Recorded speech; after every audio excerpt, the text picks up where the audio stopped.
¿Pueden escuchar? ¿Alguien me puede responder si escucha, por favor? Sí, doctora, se escucha.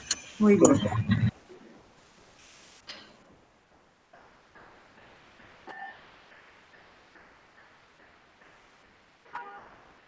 Bien, ¿me confirman, por favor, si se ve la presentación? Se ve, doctora. Ok. Bien, entonces empezamos. Hoy nos toca ver a un grupo realmente de parásitos, a varias especies de parásitos. Vamos a hablar particularmente de esta, que es Schistosoma manzoni, y vamos a hablar de lo que es la esquistosomiasis. Ustedes habrán visto el contenido de temas prácticos. No está esquistosomiasis como tal en los temas prácticos, no porque no sea una enfermedad parasitaria importante. De hecho, la esquistosomiasis es una enfermedad tropical muy importante, está entre las enfermedades tropicales más importantes del mundo, y a pesar de que nuestro país tiene zonas tropicales, porque es una enfermedad tropical, no tenemos esquistosomiasis en nuestro país. Ay, Maurito, te vas quedando, ¿ves? Cerrar la puerta, por favor. Sí, entonces no tenemos esquistosomiasis en nuestro país. Por lo tanto, no es una enfermedad poco importante, pero como no hay en nuestro país, no la vemos a profundidad. Lo que sí les digo es que este tema sí entra en el contenido de temas para las evaluaciones parciales teóricas. Entonces, es importante que vean esto. ¿Sí? Bien. Voy a pasar de diapositiva.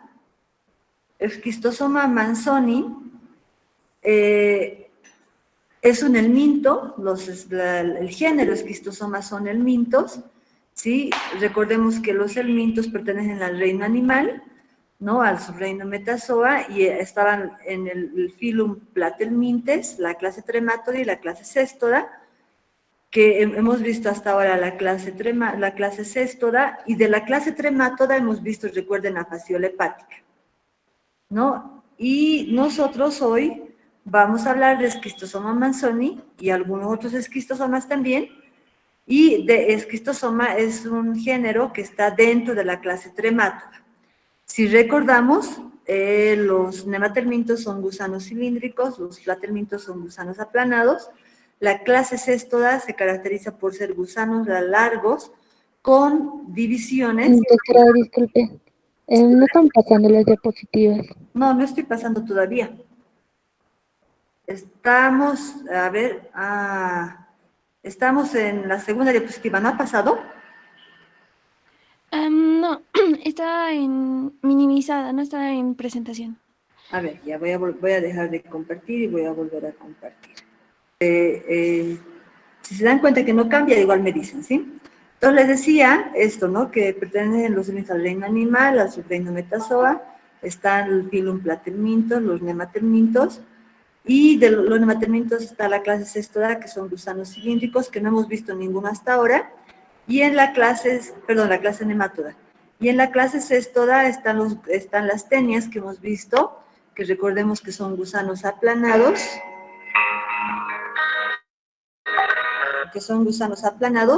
segmentados, ¿no? Que tienen escólex.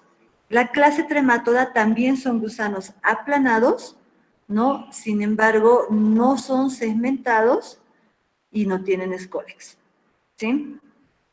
Dentro de la clase Tremátoda, nosotros hemos visto a fasciola hepática, estamos viendo esta semana fasciola hepática en las prácticas, y esquistosoma también pertenece a la clase Tremátoda, por lo tanto son tremátodos.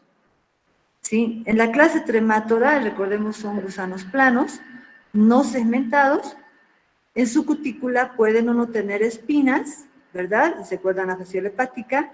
La característica es que tienen ventosas, ¿no? Ventosas, una ventosa oral, una ventosa ventral. Pueden ser hermafroditas, como en el caso de fasciola hepática, o pueden ser dioicos, o sea, tener sexos separados, como es el caso de esquistosoma. El género esquistosoma, todas las especies del género esquistosoma son gusanos que tienen diferenciación sexual, o sea, tienen hembra y macho. Tienen efectivamente un tubo digestivo, ¿sí? Pero es un tubo digestivo incompleto que no tiene ano, ¿sí? Las familias dentro de los tremátodos de importancia médica está la familia Schistosomatidae, la familia Phaseolidae y estas otras dos que pueden tener importancia rara vez, pero tienen más importancia en animales, ¿sí? En la clase tremátoda recordemos que tienen ciclos biológicos complejos, ¿no? Muchos de estos parásitos son parásitos temporales porque necesitan desarrollar parte de su ciclo en el medio ambiente. En el ciclo biológico encontramos el huevo. Dentro del huevo se desarrolla un embrión ciliado que se llama miracidio. Luego están los esporoquistes, las redias y las cercarias que habitualmente desarrollan los predadores moluscos. Sí, también podemos encontrar las metacercarias y recordemos que los adultos tienen diferenciación sexual en hembra y macho. Dentro del género esquistosoma esquistosoma del género como tal, viene de un término que quiere decir cuerpo hendido. O sea, el cuerpo del parásito adulto tiene una hendidura. ¿Sí? Y de las especies que infectan al hombre están Schistosoma hematobium, Schistosoma japonicum, Schistosoma manzoni, que es la que vamos a hablar nosotros, de la que vamos a hablar hoy, y es la más importante para nosotros porque es la que está en América. Sí, está Schistosoma intercalatum, Schistosoma mekongii, Schistosoma bovis, ¿sí? Y de las más importantes son Schistosoma hematorium japonicum, Schistosoma manzoni y Schistosoma mekongii. ¿Sí? La esquistosomiasis es una enfermedad tropical, está en las zonas tropicales, ¿sí? Y tiene una amplia distribución geográfica. Nosotros hemos dicho que la más importante para nosotros es Schistosoma manzoni porque si ustedes ven es la que está en América. ¿En qué parte de América podemos encontrar Schistosoma manzoni? Principalmente en Brasil, en Surinam y en Venezuela. También en algunos países del Caribe, pero Schistosoma manzoni, además de estar en América, está en África y en Oriente Medio. ¿Sí? No es una especie circunscrita a América. ¿Sí? La esquistosomiasis por Schistosoma manzoni también se llama bilariasis hepática. Schistosoma japonicum está en los países asiáticos, sí, Schistosoma mekongii está en varios distritos de Camboya y también en la República Democrática Popular de Laos, sí, luego está Schistosoma intercalatum, Schistosoma hematobium. Una característica importante es que de todas las especies de esquistosoma, la mayoría afecta a nivel intestinal y Schistosoma hematobium afecta a nivel de las vías urogenitales, de los vasos que irrigan los órganos urogenitales. ¿Sí? No tenemos en América esta, pues no vamos a hablar hoy de esa, pero es muy importante en el mundo. Sí, Schistosoma manzoni, produce esquistosomiasis intestinal, ¿sí? O también hemos dicho bilariasis hepática. Sí, es una parasitosis, ya les he dicho, ampliamente distribuida en el mundo, ¿sí? Y tiene como hospedador intermediario a unos moluscos, a unos caracoles de agua dulce que pertenecen a los géneros Bionfalaria, al género Bionfalaria. Especialmente los hospedadores intermediarios son Bionfalaria glabrata, y Bionfalaria tenagófila, ¿sí? Enseguida yo les voy a mostrar los moluscos, que son diferentes a Limnea, por si acaso, ¿sí? Solo para mostrar un mapa epidemiológico, fíjense, está en Brasil, y aunque nosotros tenemos una gran frontera con Brasil, más bien, no está en la parte fronteriza de Bolivia con Brasil, ¿sí? Está al otro extremo. Y como hemos dicho, en Surinam y en Venezuela y en algunos países del Caribe. En África tiene amplia distribución Schistosoma manzoni.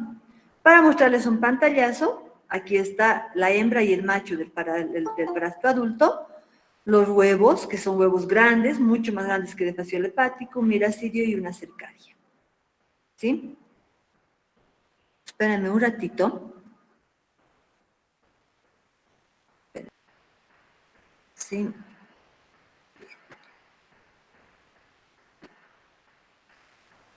Bien. Bien, pasamos ya de lleno a describir las características morfológicas de Schistosoma manzoni. El parásito macho mide aproximadamente 1 centímetro de largo. Es este, el que ustedes están viendo aquí, ¿sí? Tiene el tegumento recubierto por espinas. Si los ven, esta es una microfotografía y se pueden ver bien las espinas. Tiene un color blanquecino. En la extremidad anterior es relativamente cilíndrico. Fíjense, esta es su extremidad anterior y es relativamente cilíndrico, donde están sus dos ventosas, la oral y la ventral. La extremidad posterior está achatada dorsoventralmente y enrollada formando un canal. Ustedes ven esto, que es el canal, y a este canal se llama canal ginecóforo. ¿Por qué se llama canal ginecóforo? Porque es donde la hembra se va a depositar. Y de hecho, estos parásitos, la hembra y el macho, viven en una cópula constante, o sea, siempre están así. El macho ligeramente enrollado, formando una hendidura, el canal ginecóforo, donde se va a posesionar la hembra. La hembra, lógicamente, es la que va a poner los huevos, pero va a estar casi siempre en este canal ginecóforo. ¿Sí? Entonces,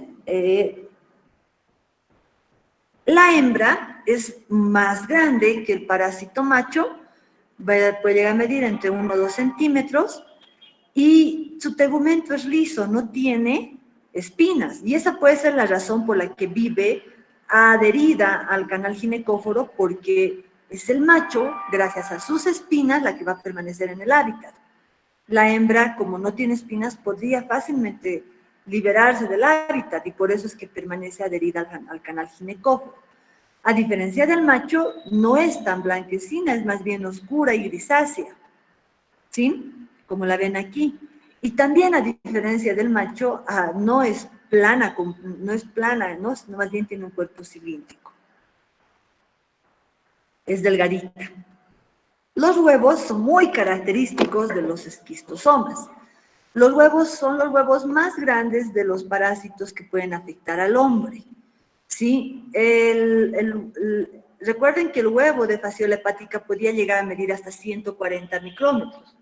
En cambio, el huevo de Schistosoma manzoni puede llegar a medir hasta 180 micrómetros de largo, ¿sí? Y en ancho puede llegar a medir hasta 70 micrómetros, ¿sí? En el polo anterior, y en el polo anterior es más delgado, fíjense, y en el polo posterior es más voluminoso.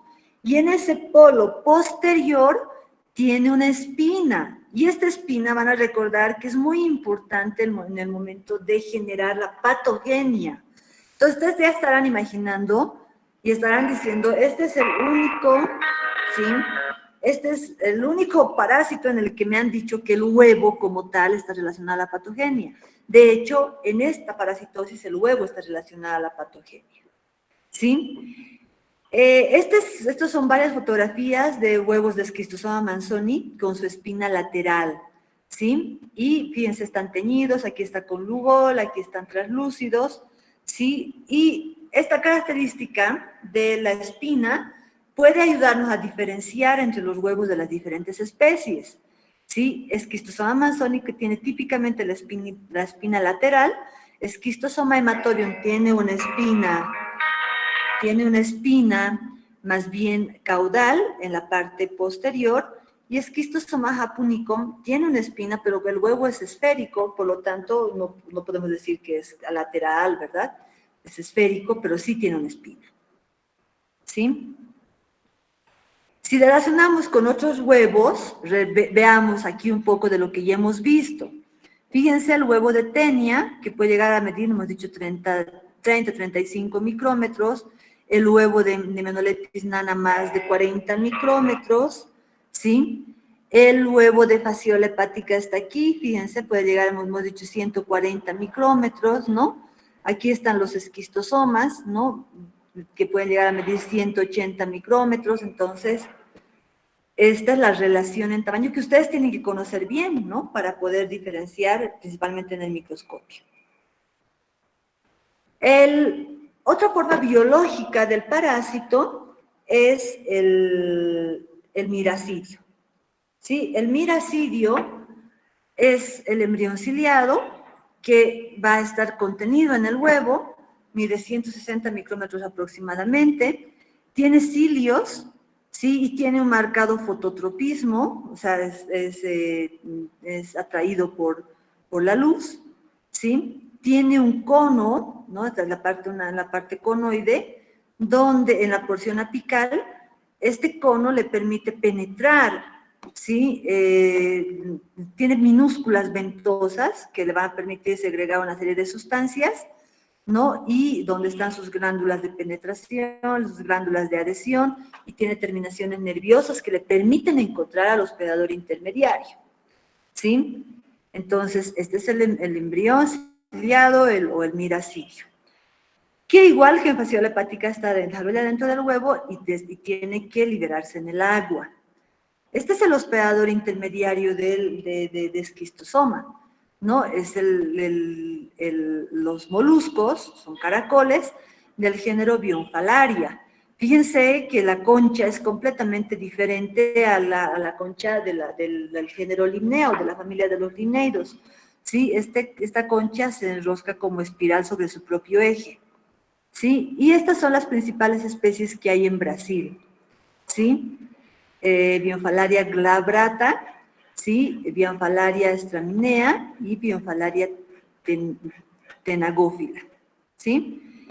Entonces, estas especies de bionfalarias no se han encontrado en Bolivia y esa puede ser la razón por la que no hay esquistosomiasis en nuestro país.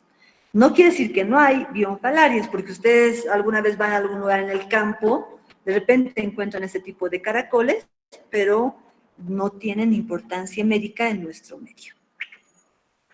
¿Sí? Seguimos. Dentro del hospedador intermediario, la forma infectante para el hospedador intermediario son los miracidios, ¿sí? Que también, igual que en fasciola hepática, penetran por penetración activa, invaden el tegumento de los moluscos y dentro se convierten en un esporoquiste, en el tubo germinativo, donde se van a multiplicar por poliembrionía. Quiere decir que el esporoquiste que va a desarrollar en su interior, va a haber un esporoquiste primario que en su interior va a desarrollar esporoquistes secundarios. Y a su vez, estos esporoquistes secundarios van a desarrollar en su interior a las cercarias, ¿sí? O sea, que se forma una estructura que es el esporoquiste primario y dentro se forman los esporoquistes secundarios, a su vez los esporoquistes de segunda, tercera y cuarta generación y dentro las cercarias. Fíjense que el esporoquiste de segunda generación forma cercarias y el esporoquiste de tercera generación, lo mismo el esporoquiste de tercera generación, y el esporoquiste de cuarta generación es unipotencial porque solo da lugar a cercarias. Esto garantiza, o sea, esto es un tipo de reproducción. El parásito se reproduce dentro del hospedador intermediario y esto realmente garantiza el aumento de la cantidad de parásitos en el hospedador intermediario, lo que favorece al desarrollo del parásito y a su supervivencia. Las cercarias miden aproximadamente 0,5 milímetros, ¿no? O sea, en toda su longitud, desde aquí hasta la cola, ¿sí? Y el cuerpito, que sería esto, mide aproximadamente 0,2 milímetros. A diferencia de las cercarias de fasciola hepática, estas cercarias son bifurcadas, la cola es bifurcada, y por eso también la llaman furcocercaria. No es que la cercaria se transforma en furcocercaria, sino es el otro nombre que recibe la cercaria en esquistosoma manzoni. La cercaria es achatada dorsoventralmente y tiene un contorno ligeramente piriforme, fíjense. Y esta es la cola, o sea, la cercaria como tal es esta es su cola, ¿sí? En la extremidad anterior ya tiene una ventosa oral que se abre, que se abren a las glándulas de penetración, ¿no? para poder invadir al hospedador definitivo, ¿sí? Tiene, hemos dicho, en la parte posterior una ventosa ventral o acetábulo por donde se adhiere al hospedador. Entonces, la cercaria ya tiene desarrolladas las ventosas, que no son tan evidentes como en el parásito adulto, pero ya tiene desarrolladas las ventosas. Las cercarias son las formas infectantes para el hospedador definitivo. O la cercaria ya sale infectante del hospedador intermediario, ¿no? A diferencia de fasciola hepática, que tenía que convertirse en metacercaria en el agua, en este caso no ocurre eso. La cercaria sale al agua, es bifurcada y ya es infectante para el hospedador definitivo, que en este caso es el hombre, ¿sí? La cercaria en el hospedador definitivo se convierte en una forma juvenil de esquistosoma que se llama esquistosómulo, ¿sí? Este esquistosómulo tiene una forma alargada de 400 micrómetros, ya tiene forma de gusano, o sea, es vermiforme, y es como una cercaria sin cola. Aún no es posible distinguirle los sexos, o sea, no es posible saber si es hembra o es macho. Tiene que llegar a su hábitat para madurar, llegar a su madurez sexual. Hemos descrito la morfología de las formas biológicas. Recordemos, el huevo, el miracidio, ¿sí? El esporoquiste, ¿no? Los esporoquistes, las cercarias, el esquistosómulo, la hembra y el macho son las formas biológicas de Schistosoma manzoni. El ciclo biológico de Schistosoma manzoni es un ciclo biológico heteroxeno, donde el hospedador intermediario van a ser los caracoles del género Bienfalaria y otros, pueden ser otros más, ¿sí? Y el hospedador definitivo es el hombre, ¿sí? Donde desarrolla el parásito adulto. El parásito adulto en el hombre no se multiplica, se reproduce por cópula y posterior fecundación y libera los huevos, ¿sí? Los huevos de las 3 especies que parasitan frecuentemente al hombre salen con las heces. En el caso de Schistosoma haematobium, ¿sí? Van a salir también con la orina, ¿sí? En el caso de Schistosoma haematobium, ¿sí? Los huevos eclosionan y liberan al miracidio en el agua, ¿sí? Fíjense, aquí este huevo tiene que llegar al agua, por lo tanto el hombre al defecar cerca a los lugares donde hay agua es el que contamina con sus heces y subsecuentemente con los huevos el agua. Liberan al miracidio los huevos siempre y cuando lleguen al agua. Si no llegan al agua no pueden liberar al miracidio. El miracidio debe nadar vigorosamente hasta encontrar a un hospedador intermediario. Esto lo debe hacer en unas pocas horas. Si no encuentra al hospedador intermediario, se va a destruir en el agua.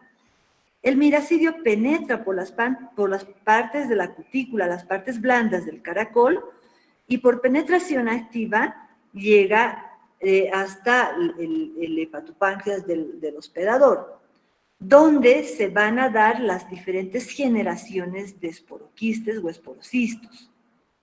Recordemos que dentro de cada esporoquiste primario hay varios esporoquistes o esporocistos secundarios, que a su vez van a albergar, van a desarrollar a las cercarias. Las cercarias abandonan el caracol, sí, también por la cutícula, y nadan libremente en el agua, hasta alcanzar al hospedador definitivo. Ojo, mucho ojo aquí. El hombre se infecta gracias a que las cercarias penetran activamente a través de la piel cuando el hombre ingresa al agua contaminada. No, la infección en este caso no es por vía oral, es por penetración activa de la cercaria o furcocercaria a través de la vía transcutánea, ¿sí? Una vez que la furcocercaria o cercaria se ha adherido a la piel, segrega una serie de sustancias enzimáticas que le permiten invadir la vía transcutánea, y una vez que logra esto, pierde su cola, la cola no ingresa en el organismo y lo que ingresa realmente es la cabeza de la furcocercaria, que es realmente lo que va a continuar el ciclo biológico porque se va a convertir en esquistosómulo. ¿Sí? El esquistosómulo, al penetrar por la vía transcutánea, alcanza la circulación sanguínea y a través de la circulación sanguínea migra por todo el organismo hasta alcanzar la circulación del sistema portal hepático. Ahí, en el hígado, en las venas del sistema porta, los parásitos se convierten en adultos. Estos parásitos se van a diferenciar en hembra y en macho y se van a aparear. Una vez apareados, los parásitos adultos migran desde las venas del sistema portohepático hasta las vénulas mesentéricas, o sea, hacia los intestinos, hacia las venas del intestino grueso, ¿sí? O también a las vénulas del plexo vesical, principalmente en esquistosoma a hematobio. Espero que se haya entendido el ciclo biológico. ¿Sí? ¿Cuánto tarda? Esto es clave. El parásito, el miracidio debe alcanzar en 24 horas máximo al hospedador intermediario, si no se destruye. Entre 1 a 4 meses, el hospedador intermediario genera alrededor de 3.000 cercarias por día. La cercaria que llega al agua debe alcanzar entre 24 a 48 horas al hospedador definitivo, porque si no, se destruye y se muere. Entre 15 a 30 minutos puede tardar la cercaria en invadir el hospedador definitivo, que es el hombre, a través de la vía transcutánea, o sea, de la piel. ¿Sí? O sea, no es que se adhiere a la piel y ya está adentro, tarda, pierde la cola y llega al torrente sanguíneo. Entre 1 a 3 días, la forma juvenil, es el esquistosómulo, va a llegar hasta las venas intrahepáticas, hasta las ramas de la circulación porta intrahepáticas, ¿no? Donde hemos dicho que se van a convertir en parásitos adultos. ¿Sí? Y más o menos 35 días aproximadamente va a tardar en el parásito madurar, convertirse en parásito adulto y empezar a poner huevos. O sea, ese periodo prepatente tarda aproximadamente 35 días. Esquistosoma manzoni pone alrededor de 200 a 300 huevos por día. Y por hembra. Ojo, la hembra por día, o sea, por gusanito. Pueden haber más y obviamente habrá más huevos. Y Schistosoma japonicum pone aproximadamente hasta 3.000 huevos cada hembra. Y ustedes me dirán, ¿qué importancia tiene eso? Hemos dicho que el huevo está relacionado a la patogenia también, ¿sí? Fíjense el ciclo de transmisión. El hombre se mete al agua, el hombre primero defeca cerca de las corrientes de agua dulce, donde hay hospedadores intermediarios, ¿sí? El hombre se mete al agua, el parásito adulto está en las venas mesentéricas, donde va a liberar los huevos salen por las heces o por la orina, los miracidios están en el agua, alcanzan al hospedador intermediario, sale la furcocercaria o cercaria del hospedador intermediario, y cuando el hombre está en el agua, estos penetran activamente a través de la piel de los pies, principalmente, de las regiones interdigitales principalmente, porque a este nivel la piel es más blanda. ¿Sí? Bien. Si recordamos, pase, estoy en clase magistral, por favor no me moleste. Ya. Bien, entonces, si nosotros recordamos un poco de anatomía, recordamos que el hígado, ¿no? Va a estar, en el hígado está la circulación porta, ahí están las venas gastroesplénicas, ¿no? La vena porta hepática, fíjense, ¿no? Hemos dicho que el parásito inicialmente va a llegar aquí, ¿no? Entonces va a llegar a este nivel, ahí va a madurar adulto y de ahí va a llegar hacia las venas mesentéricas, principalmente hacia la vena mesentérica inferior, ¿no? Que va a ser la que va a irrigar el colon. ¿Sí? Es que Cristóbal Manzoni nos ha dicho, vamos a pasar. Los gusanos adultos apareados van a estar inicialmente en el sistema porta, en las ramas terminales de la vena mesentérica inferior y en las vénulas del plexo hemorroideo. Ahí viven 5 a 6 años los parásitos adultos, ¿sí? Y después de 35 a 40 días de que llegan ahí, empiezan a eliminar huevos. O sea, después de casi un mes y medio de la infección, durante muchos años, la hembra puede oviponer cada día entre 300 y 400 huevos. Estos huevos que están, el parásito adulto vive en las venas jóvenes. Eso es lo que ustedes tienen que comprender. Y el huevo se elimina por las heces. Entonces, para que los huevos que son eliminados inicialmente dentro de las vénulas, lleguen a la submucosa, tienen que ser arrastrados a la submucosa para llegar a la luz del intestino y ser eliminados con las heces. Por eso es que el huevo tiene una gran importancia en la patogenia de esta parasitosis. Del 30 al 50% de los huevos alcanzan la luz intestinal. El restante 50% a 70% permanecen presos en la pared intestinal o siguen la corriente sanguínea hasta el sistema portal intrahepático. Entonces, es esa retención de huevos lo que va a llegar a causar el daño a nivel intestinal y hepático. Los huevos, la migración de los huevos a nivel de la luz del intestino, ¿sí? Van a provocar un proceso inflamatorio, por lo tanto va a haber una importante acción proinflamatoria. ¿Generada por quiénes? Sí, generada por la presencia del parásito en los vénulas, sí, del parásito adulto, pero principalmente por la presencia de los huevos retenidos, primero por el paso de los huevos desde la submucosa hasta la luz intestinal, y segundo, por la retención de los huevos que hay a nivel del tejido.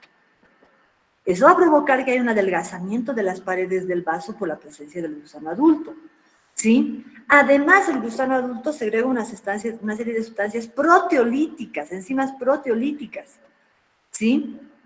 Que le van, obviamente las segrega, ¿para qué? Para que el huevo pueda llegar a la luz del intestino.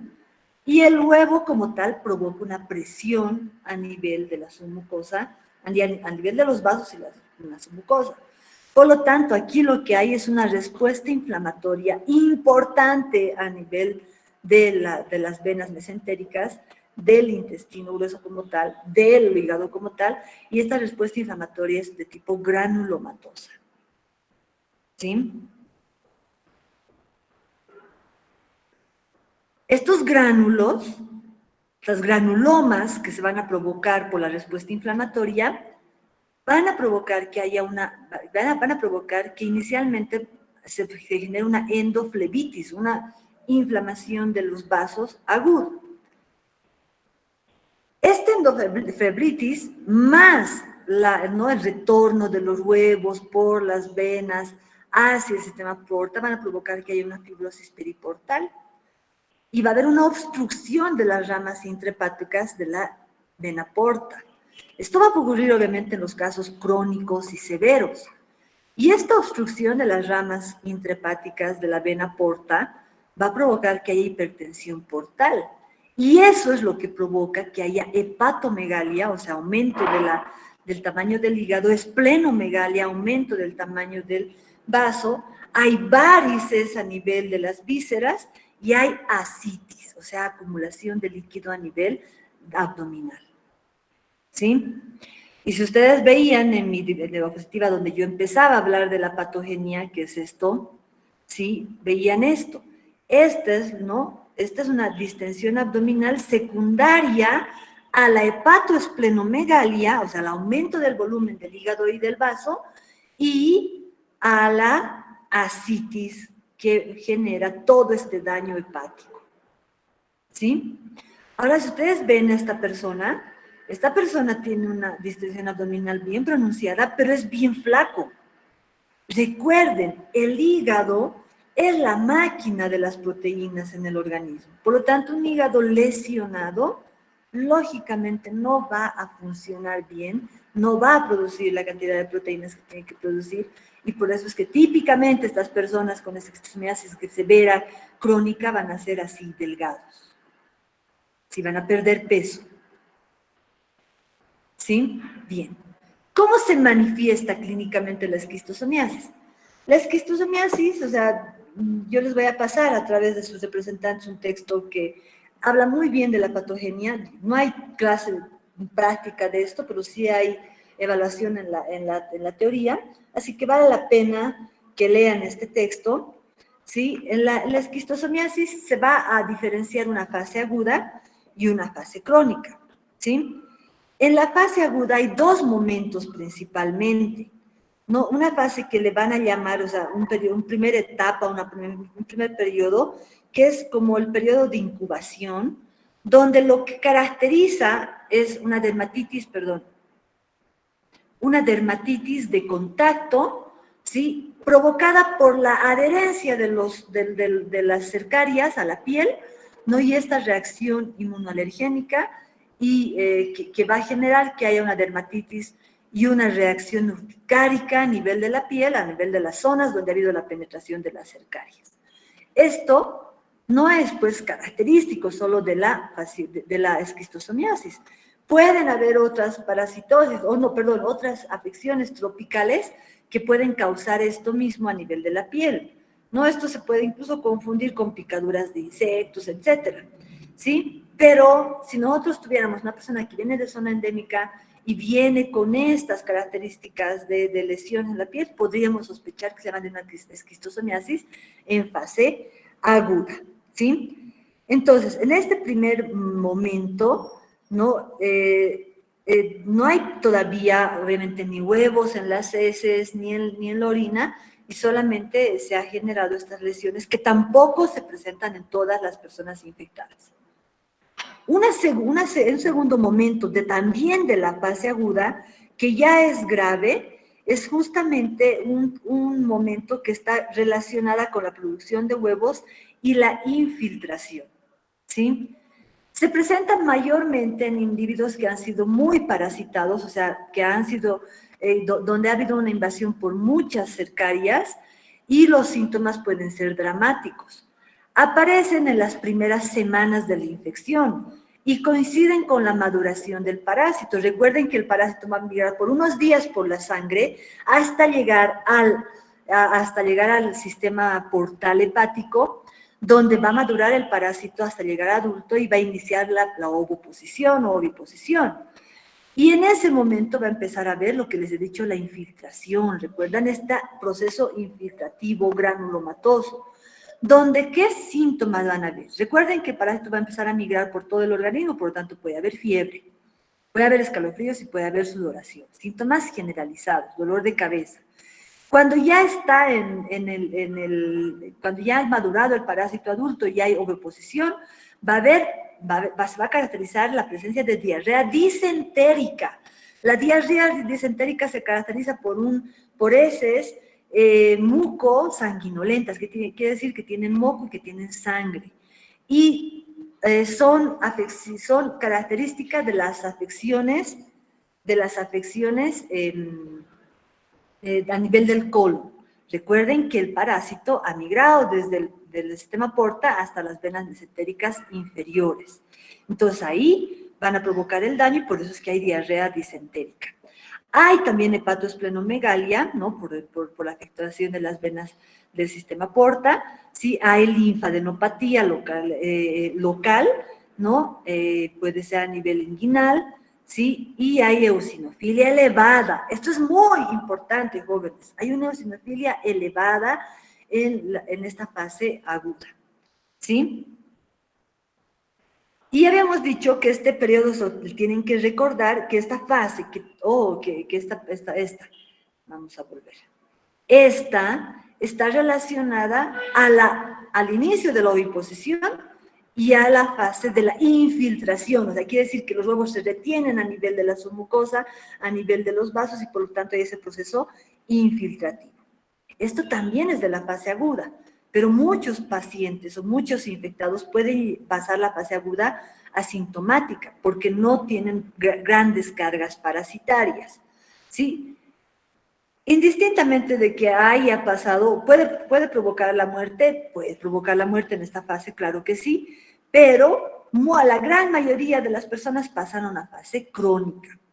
Y esta fase crónica también se llama periodo de proliferación hística y reparación, ¿sí?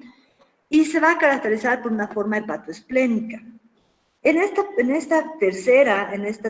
tercer momento, que ya es la fase crónica, ¿sí? Realmente hay hepatoesplenomegalia, pero no es tan importante como en la anterior fase, ¿sí? Pero la distensión abdominal ocurre porque la porción superior del abdomen se encuentra aumentada debido a que las vísceras torácicas se encuentran desplazadas hacia arriba por un aumento del contenido intestinal. Hola, buenas tardes. Y además, en este momento sí puede haber diarrea, pasa la disentería, hay diarrea, pero ya no es disentérica, y pueden aparecer fisuras anales y hemorroides. ¿Sí? En esta forma, en este momento ya es crónico, ha habido una proliferación hística y hay un momento de reparación donde realmente el daño está dado por la acción proinflamatoria del parásito, donde hay una importante reparación del organismo. ¿Sí? Nuevamente, el diagnóstico en la fase aguda es clínico, completamente clínico, porque no hay forma de identificar que estas dermatitis cercariana, así se llama este cuadro clínico, que provoca urticaria, provoca edema, se pueden fistulizar también se pueden provocar, pueden abrir estas lesiones, ¿sí? Y la única forma de diagnosticar es clínicamente, ¿sí? Ya en la fase crónica, ¿no? En la forma intestinal, hepatoesplénica y otras localizaciones, hay que diferenciar con otras patologías tropicales, como ser la malaria crónica y la leishmaniasis visceral, que también provocan hepatoesplenomegalia. ¿Sí? En la fase tanto donde hay granulomas y donde ya hay daño hepático esplénico, nosotros podemos hacer diagnóstico laboratorial a través de exámenes coproparasitológicos. Se puede hacer biopsia rectal o biopsia hepática o de otros sitios. Hay kits diseñados serológicos para ver antígenos y también hay intradermorreacción para ver la reacción celular, ¿sí? Y hay pruebas de ELISA. Pero en la fase crónica, el examen de elección es el coproparasitológico porque los huevos son grandes y se pueden diferenciar fácilmente en las heces. La técnica de elección es la técnica de lumbreras, porque recordemos que sedimenta por el peso los parásitos en una copa y por lo tanto, como son huevos tan grandes y tan pesados, vamos a tener buenos resultados. A pesar de eso, recuerden que no todos los huevos llegan a las heces, muchos se retienen en la pared del intestino y por lo tanto un solo examen puede detectar aproximadamente 55% de los casos, pero un coproparasitológico seriado con técnica de sedimentación espontánea puede llegar a diagnosticar hasta el 85% de los casos. Por lo tanto, se recomienda técnica de lumbrera seriada, o sea, 3 o 5 muestras. Para esquistosoma manzoni, como para otros trematodos, como para fasciola hepática, recuerden, se utiliza la técnica de Cato-Katz o la técnica de Cato, modificada por Katz, que es de muy fácil ejecución, además me permite cuantificar la carga parasitaria, y eso es muy importante en esta parasitosis. Recuerden que la patogenia está plenamente relacionada con la carga parasitaria, ¿sí? Sin embargo, el problema de esta técnica es que es un kit comercial que requiere de que se compren los insumos y no siempre están disponibles, pero la OPS garantiza en las zonas tropicales donde hay esta parasitosis la disposición de estas técnicas. Ustedes conocen por demás cómo se hace la técnica de Cato y Cato-Katz, así que no voy a repetir. El tratamiento de elección para esquistosoma manzoni y también para las otras especies de esquistosoma es el praziquantel. Para esquistosoma manzoni va de 40 miligramos por kilogramo peso repartido en 2 dosis durante un día. O sea, es súper efectivo. Para esquistosoma hematobium y japonicum la dosis puede aumentar hasta 60 miligramos por kilogramo peso. ¿Sí? Entonces, es súper efectiva el praziquantel en esta parasitosis. Recordemos que la transmisión ocurre, vamos a volver atrás, la transmisión ocurre porque la gente defeca cerca de estos lugares de agua dulce, ¿no? Lugares, riachuelos, ríos, donde hay los hospedadores intermediarios, por lo tanto es el hombre el que garantiza la transmisión. Las personas se meten al agua por diferentes razones, por trabajo, para bañarse, para lavar su ropa, para jugar en el caso de los niños, y por lo tanto en ese momento entran en contacto con las furcocercarias. Entonces, ¿cómo podemos controlar el problema? ¿No? Evitando el fecalismo cerca de los lugares de los ríos, ¿no? Dotando de letrinas o alcantarillado en los lugares endémicos, ¿no? Dicen en algunos lugares evitando que la gente entre a los ríos y al agua, pero eso es súper difícil, ¿no? La gente entra por diferentes razones al agua. Recordemos que no se transmite por la vía oral ni por la ingesta de agua, por lo tanto aquí el problema es que la gente se mete al río, ¿no? Y entra en contacto, su piel entra en contacto con el parásito. Por lo tanto, las medidas de control tienen que ser más utilizadas en el sentido de controlar el fecalismo. Sí, también se puede tratar a las personas, ¿no? Pero hay que garantizar la dotación de praziquantel en los lugares. La esquistosomiasis es una enfermedad parasitaria crónica, y la fase aguda puede pasar desapercibida y en la fase crónica el problema a nivel hepático puede ser muy importante. Sí, alrededor de 230 millones de personas necesitan tratamiento cada año. Fíjense la cantidad de personas que se infectan. Sí, el número de personas tratadas contra la esquistosomiasis aumentó de 12.4 millones de personas en el 2006 a 33 millones de personas para el 2010, pero siguen habiendo como 200 millones de personas que no reciben tratamiento. Y esos son las personas que van a ir son los reservorios, ¿no? Los que van a ir a contaminar luego el medio ambiente con sus heces y con los huevos del parásito. Corren el riesgo de contraer la infección las personas que realizan actividades agrícolas, domésticas, lúdicas en las aguas infestadas. La falta de higiene y principalmente las actividades lúdicas hacen que los niños sean especialmente vulnerables a la infección y obviamente al ser crónica, cuando son adultos, tienen problemas. El agua potable y un saneamiento adecuado reduciría el contacto con las aguas infestadas, ¿no? Y la contaminación de las fuentes de agua, ¿no? O sea, si hubiera alcantarillado, la gente no tuviera que defecar cerca al agua. ¿Sí? Si hubiera saneamiento y agua, la gente no necesitaría ir al río a lavar su ropa y a bañarse. El control de la esquistosomiasis se centra en reducir los casos de la enfermedad mediante tratamiento periódico y focalizado con praziquantel. O sea, ese es el control que plantea la OPS, el tratamiento. Pero vean la cantidad de gente que no recibe tratamiento. Y bueno, yo les quería mostrar, porque hace un par de años creo que había una película, ¿no? Que se llamaba Parasite, que ganó el Oscar. Y yo hice un meme, dijimos los parasitólogos, celebramos porque al fin tenemos un Oscar. Pero bueno, no era por algo relacionado a la parasitología, sino era por una película que ni siquiera vi. Bien, muchachos, preguntas. Pueden prender su micrófono, hacer la pregunta o ponerla en el chat. A ver, voy a ver si hay preguntas en el chat. Ángel, que levantó la mano, puede hablar. Ok, doctora, muy buenas tardes. Quiero hacer una pregunta acerca de si se podría detectar a través de, en la fase aguda, en la fiebre de Katuyama. Sí, Katuyama.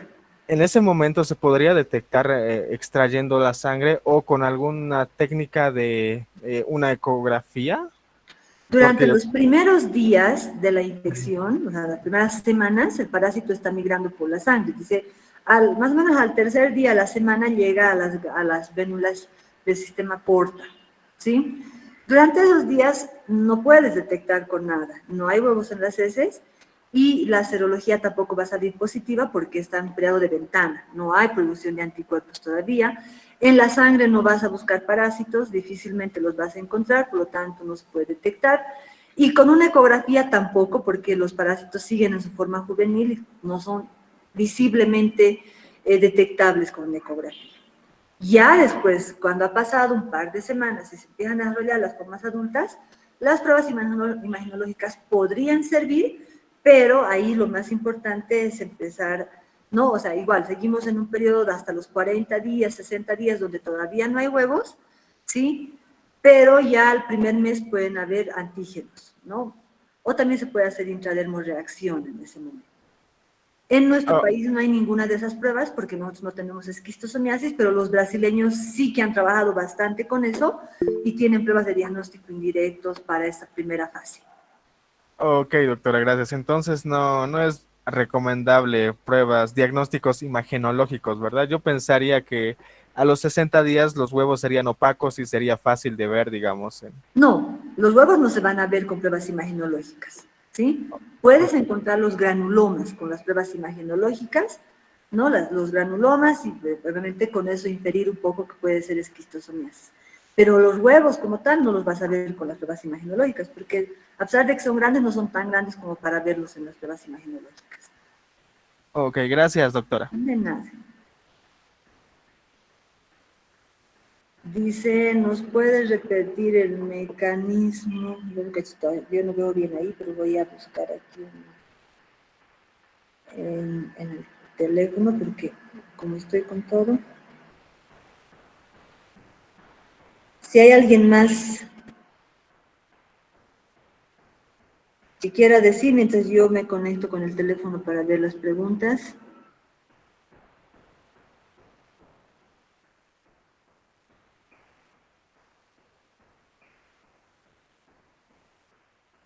A ver. Dice, ¿nos puedes repetir el mecanismo de infección? Es la penetración activa a través de la vía transcutánea de las cercarias, ¿sí? O furcocercarias, que son lo mismo, ¿sí? Bien, otra dice, entonces la forma infectante sería la furcocercaria o solo debemos poner cercaria, cualquiera de las dos, ¿sí? Cualquiera de las dos sirve. Son furcocercarias o cercarias. Cercaria es el nombre que tiene y furcocercaria es su otro nombre. Cualquiera de las dos puede ser. ¿Quién levantó la mano puede hacer su pregunta? Disculpe, doctora, tengo una duda. Como mencionó que algunas especies de las chistosomas pueden salir por la orina, chistosomas pueden salir por la orina, ¿también se podrían hacer exámenes de orina para detectar si tiene? Claro que sí. En la esquistosomiasis por esquistosoma hematobium, de hecho, lo que se recomienda es hacer exámenes de orina, hacer eh, sedimentación de la orina y buscar en la, en la orina los huevos, ¿sí? Pero Y en América no hay esquistosoma hematobium, ¿sí? Lo que es esquistosoma manzoni, y esta se encuentra principalmente en las heces. Puede ocasionalmente encontrarse en los plexos vesicales, claro que sí, también puede ocasionalmente encontrarse ahí, y pueden encontrarse en orina. Pueden encontrarse en otros vasos, inclusive hay casos clínicos donde se han encontrado en vaso, en pulmones, en cerebro, huevos de esquistosoma manzoni, porque recuerden que el parásito va migrando por el organismo y puede desarrollar el parásito adulto en otros lugares. Pero esos son casos raros. Dice, doctora, ¿con un hemograma se puede detectar la eosinofilia elevada? Ese es el único examen que nos permite detectar la eosinofilia elevada. Pero ojo, jóvenes, con eosinofilia elevada yo no tengo el diagnóstico etiológico. O sea, yo tengo la sospecha de que se trata de una enmintiasis, más la clínica puedo decir esquistosomiasis, pero no tengo el diagnóstico etiológico. La etiología la voy a confirmar cuando yo tenga o cuando yo vea a los parásitos en las heces o en la orina en el caso del esquistosoma haematobio. ¿Sí? En la fase crónica solo se tiene diarrea y no diarrea disentérica. Sí, lo que pasa es que en la fase aguda es donde más daño va a haber por los granulomas que se forman y todo esto. Y ya en la fase crónica va a haber daño, va a haber diarrea, pero hay como un proceso de adaptación del organismo y por lo tanto puede haber diarrea disentérica, pero habitualmente es diarrea lo que hay en la fase crónica. ¿Sí? ¿Alguien más ha levantado su mano? ¿Quiere hacer su pregunta? A ver, dice, ¿qué es la endoflebitis aguda? La endoflebitis es a ver, ¿dónde está? Ya, ahora la encontré. La endoflebitis es la inflamación de la túnica, si queremos llamarlo así, interna de las venas, ¿no? Recordemos que las venas tienen una serie de membranas, de capas, y por lo tanto la endoflebitis es la inflamación de la parte interna de la vena, ¿no? Y eso es provocada por la presencia del parásito adulto y porque el parásito adulto expulsa huevos que tienen que atravesar estas venas para llegar a la submucosa, ¿no? Las venas mesentéricas llegan a la submucosa y de ahí a la luz del intestino. Pero la endoflebitis es la inflamación de las venas. ¿Por qué es importante esto? Porque alguna vez ustedes van a ver resultados de anatomía patológica, se puede sacar una biopsia, ¿no?, de intestino y les reportan endoflebitis aguda, por ejemplo, entonces ahí pueden sospechar de esquistosomiasis aguda. ¿Algo más? Bien, recuerden que a ver, Nayeli. Sí, doctora, me surgió una duda también. Si una mujer embarazada tiene quistosomiasis y los huevos, como me dijo, podrían viajar podrían viajar en las venas y todo, ¿podría llegar a la leche y de esa forma transmitir el parásito al bebé? Para que llegue a la leche tendría que el parásito adulto localizarse en la glándula mamaria. No te voy a decir que es imposible. Yo particularmente no he leído o no he encontrado casos que hayan reportado aquello. ¿No? Sabemos que por la migración pueden haber parásitos adultos en varios lugares, pero son cosas muy raras, ¿sí? No he leído que pueda estar en la glándula mamaria, pero si puede estar en el cerebro también puede ser posible que sí, ¿verdad?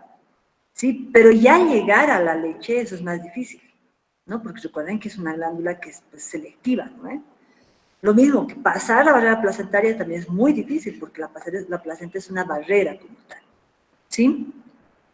No te puedo decir que hay casos que han reportado esto. Dice, ¿por qué hay fisura anal y hemorroides?